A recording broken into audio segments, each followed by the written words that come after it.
안녕하세요. 리엔 성형탐구생활 이혁재 원장입니다. 오늘은 얼굴을 생기 있고 젊어 보이게 만들어 줄 수 있는 지방 이식에 대해서 알아보도록 하겠습니다. 지방 이식하고 일상생활에 지장이 없을까요? 지방 이식 수술은 이제 보통 수면 마취로 진행되는데요. 지방 이식 수술을 하고 난 다음에 30분에서 1시간 정도 휴식하시고 나시면은 이제 바로 혼자서 걸어서 퇴원하실 수 있고요. 바로 일상생활이 가능합니다. 보통 멍이나 붓기는 이식한 부분, 얼굴 부분이나 그런 부분에는 심하게 늘지는 않는데요. 약간의 노르스름한 멍이나 그리고 이제 어느 정도 붓기가 좀 있을 수는 있습니다. 멍이나 붓기는 수술 후 하루 이틀 후에 가장 심하게 되고요. 1, 2주 정도 후에는 좋아지게 됩니다. 멍이나 붓기는 이제 복부나 허벅지 등 지방을 채취한 부분에 더 많이 들게 되는데요. 이러한 멍은 보통 1에서 2주 정도 후에 좋아지게 됩니다.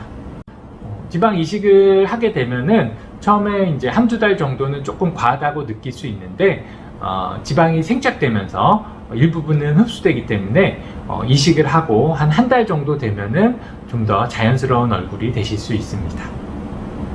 지방 이식 부작용은 무엇이 있나요? 수술 후 주의할 점은 무엇인가요? 보통 지방 이식의 부작용은 지방을 너무 과도하게 넣는 데서 시작합니다. 지방이 생착되려면 이렇게 피가 통해 가지고 자기 살이 되어야 되는데 과도하게 이식되면 이렇게 덩어리져 가지고 이렇게 피가 잘 안 통하게 됩니다. 그러면은 지방이 이제 뭉치고 딱딱해지고 석회화가 될 수가 있습니다. 이거를 갖다가 이제 지방이 괴사됐다고도 하는데요. 괴사된 지방은 이렇게 덩어리져서 만져질 수도 있고 뭉쳐 보일 수도 있습니다. 그렇기 때문에 지방을 한 번에 너무 과도하게 이식하지 않는 것이 중요하다고 생각하고요. 또 이식을 할 때 한 번에 이렇게 이식을 덩어리지게 많이 하면 안 되고 조금씩 이식을 해야지 지방 생착률도 좀 더 좋아지고 지방도 좀 더 고르게 평평하게 이식이 됩니다. 지방이 이렇게 괴사되고 석회화되는 경우에는 염증이 생길 확률도 더 높아지게 됩니다.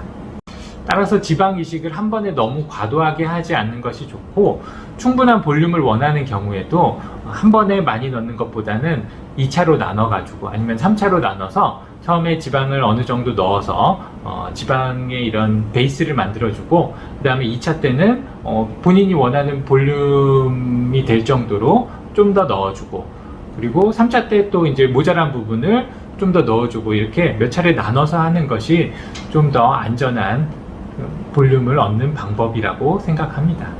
또한 이제 지방 이식을 너무 과도하게 한 경우에는 지방이 이제 무거워서 조금 흘러내리는 경우도 있을 수 있고요. 또 지방 이식이 이제 생각보다 생착이 많이 되어 가지고 본인이 너무 과도하다고 느낄 경우 이런 지방을 또 제거하기가 쉽지가 않습니다. 이제 볼이나 이제 광대 부분에 지방 이식 과도하게 된 경우에는 얼굴 지방 흡입으로 제거가 어느 정도는 가능한데 이마 같은 경우는 피도 좀 많이 나고 제거가 쉽지 않고 또 울퉁불퉁해질 수 있기 때문에 지방 이식을 할 때 너무 많은 욕심을 내는 것보다는 자연스럽게 과도하지 않게 하는 것이 중요합니다. 또한 지방 이식 후에 가장 중요한 것이 이제 염증이 생기지 않는 건데요.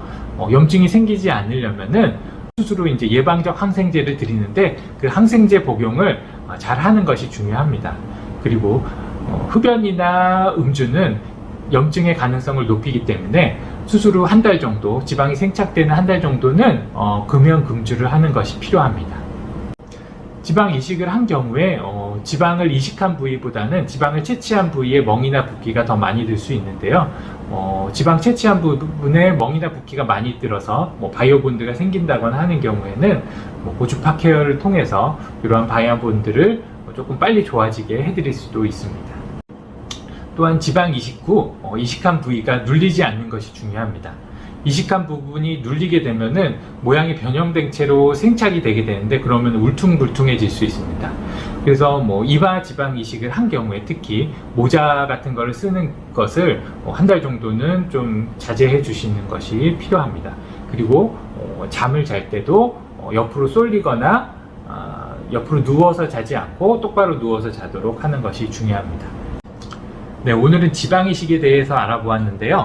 얼굴의 볼륨이 적어져서 이제 나이가 들어 보인다거나 뭐 피곤해 보인다거나 또 이제 얼굴 형태가 조금 울퉁불퉁해서 좀 강해 보이는 느낌이 있는 경우에 지방 이식을 하게 되면 얼굴이 좀 더 매끈해지고 전체적으로 이제 부드러운 느낌을 줄 수 있고, 그리고 얼굴이 뭐 이제 좀 동그란 경우에는 얼굴이 조금 이제 갸름해 보이는 입체적인 얼굴로 만들어 드릴 수 있기 때문에 지방 이식은 참 여러모로 좋은 수술이라고 볼 수 있습니다. 다만 이제 너무 과도하게 하는 경우에 문제가 될 수 있기 때문에 자연스럽게 이식을 하시는 게 좋고요. 이런 지방 이식을 통해서 좀 더 생기 있고 젊어 보이는 얼굴이 되셨으면 좋겠습니다. 오늘의 영상이 도움이 되셨다면 구독과 좋아요 부탁드립니다. 감사합니다.